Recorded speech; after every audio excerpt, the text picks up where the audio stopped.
رمضان کورس کې پرون مونږ دا بعض مسائل بیان کړیو. هغه مسائل چې کم دي د مریضو چې کم مریضان پسترګو کې دوی اچي، په پوزه کې دوی اچي او په غوګونو کې دوی اچي، آی د دې څه احکامات دي سره روزه فاسديږي یا نه، په دې کې مونږ پرون تفصیل کړیو. نن سبق زمونږ دا دی रमजान में चोटी सीने की पर सवाब बहुत बड़ा. دا مونږ د جمعې پرز هم ویلو چې په رمضان کې نفل هم دا په فرض باندې الله بدلی، نفل دا الله تعالی په فرض باندې بدلی. یو بنده 2 رکعات نفل وکړو، د دې داسې مثال دی چې 2 رکعات فرض منځ وکړو. یو بنده چې کم دی 4 رکعات نفل وکړو، د دې داسې مثال دی چې د کم دی 4 رکعات فرض منځ وکړو. یو بنده چې کم دی زکات نه ورکي، خو په دې روزه کې چې کم دی صدقه ورکي، یو 10 روپے چاته ورکړي، نو د دې داسې مثال دی چې د گویا د خپل د زکات نه 10 روپے ورکړي. نو دې د وجه نننې سبق زمونږ دا دی چې په رمضان کې چې کم دی وړ نیکی هم په دې باندې الله ډېر غټ اجر ورکړي. الله دې اول په ماته بیا تاسو ته د عمل توفیق را نصیب کړي. پهلنې چې کوم دې تحیۃ الوضو، تحیۃ الوضو، تحیۃ الوضو دې ته ویل کېږي یو بنده چې کوم دې چردام وکړو او په جمع کې وخت دی، نو دله پکار دا چې دې یو 2 رکعات نفل وکړي، دا غي نوم وسوي تحیۃ الوضو. ټول لګوي تحیۃ الوضو. نبی صلی الله علیه وسلم فرمایي دا مونږه غوړه سکم دی د ماسپخین دا حدیث ویلو، وی چا چې چردام خسته طریقې سره وکړو او بیا 2 رکعات نفل وکړو تحیۃ الوضو، نو وی دغه بنده د پاره د جنت زیره دی، معمولی شانتي عمل دی. تحیۃ الوضو په دې باندې چې کم دی د جنت زیره دی. دویم چې کم دی د اشراق مونږ دی، سحر مونږ چې کم دی اوشولو او د هغې نه تقریبا 20-25 منټ پس دې ته چې کوم دی صلات الاشراق ویل کېږي. دا چې کوم دی 2 رکعات 4 رکعات 6 رکعات. نبی صلی الله علیه وسلم فرمایي وی که یو بنده دا غواړي چې یاره ماته چې کوم دی د حج او د عمرې برابر ثواب ملو شي، نو دې چې کوم دی اشراق مونږ وکړي، نو په دې باندې چې کوم دی اجر د سده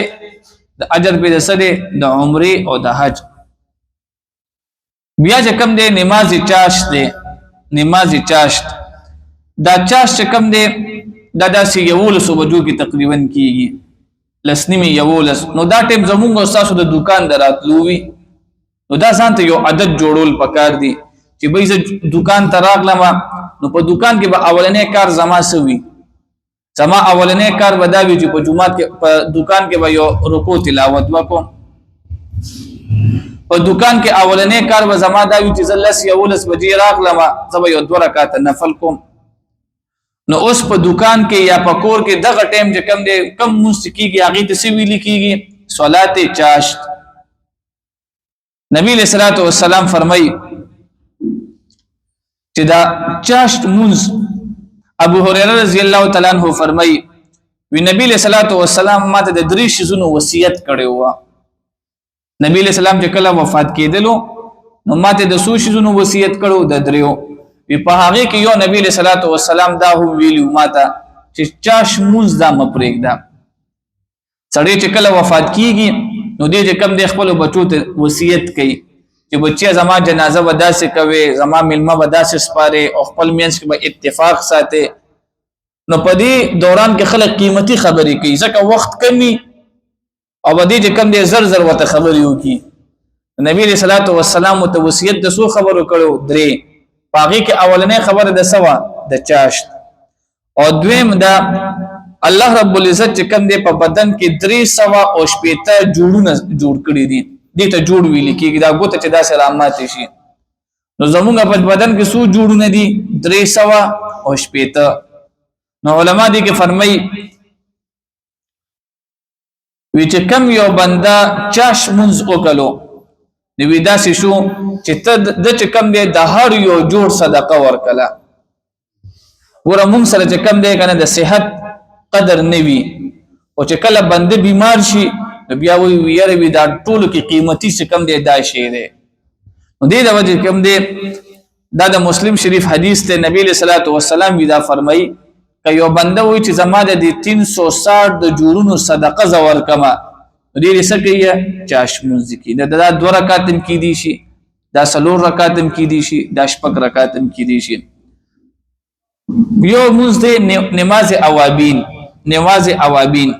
دا چې کوم دی د ماخام منځ نه پس کېږي 6 رکعات نو که یو بنده چې کوم دی دا په ولاړه باندې وکړ نو د دې ثواب شته نه او که په ولاړه باندې نشي کولی نو په ناسته باندې هم په دې کې ثواب شته دی او یو چې کوم دی اهم منځ دی هغه نماز تهجد دی چې هغه دی پښمنی کې کیږي نو زمونږ اکثر خلک د دې نه چې کوم دی اهتمام نه کوي اول د تهجد اهتمام کوي په دې به ان شاء الله عمل کو کم از کم چې کوم دی 2 رکعات دا به زمونږ لپاره کافی وي 2 رکعات زیات پکاره خو 2 رکعات دا دام کافی دي هغه ورځ یو عالم دا خبره کوله ډیره مزیدار وی مونږ چې موبایل ته څومره ټایم ورکو وی د هغه نیم ټایم چې کم دی وی دا قران ته ورکول بس پکار دي بیا هغه ویل چې نیم ټایم تاسو نشئ ورکولې نو کم از کم یو 10 منټه وی دا چې کم دی قران ته ورکوي مونږه سحر را پاسو نو اول زموږ کار دا وی چې یاره موبایل وګورو چې میسج خو نه دی کړي نو هغه په دې کې مثال ورکولو چې تاسو چې کله سحر راځي دکان ته نو د موبایل په ځای چې کم دی وی تاسو د الله تعالی کلام لکولو کې چې د الله تعالی په دې کې سم میسج دی مو ته دوباره نو د دې بسوي ان شاء الله برکات بوي او دا اوس د موږ یو څو منځونه بیان کړ دا اوس په دې باندې یو بنده عمل نشي کولی نو خپل ځان ته سړی وګوري چې به زبر کم دی چاش منځ بیا کوم یا به د اشراق منځ بکوم یا به تحیت الوضو بنن خامخا کوم یا تحیت المسجد بخامخا کوم او یا به زسه کوم اوابین بکوم ان شاء الله په دې به عمل کوو کنه الله دې په دې باندې موږ ته د عمل کولو توفیق را نصیب کړي واخر دعوانا الحمدلله رب العالمین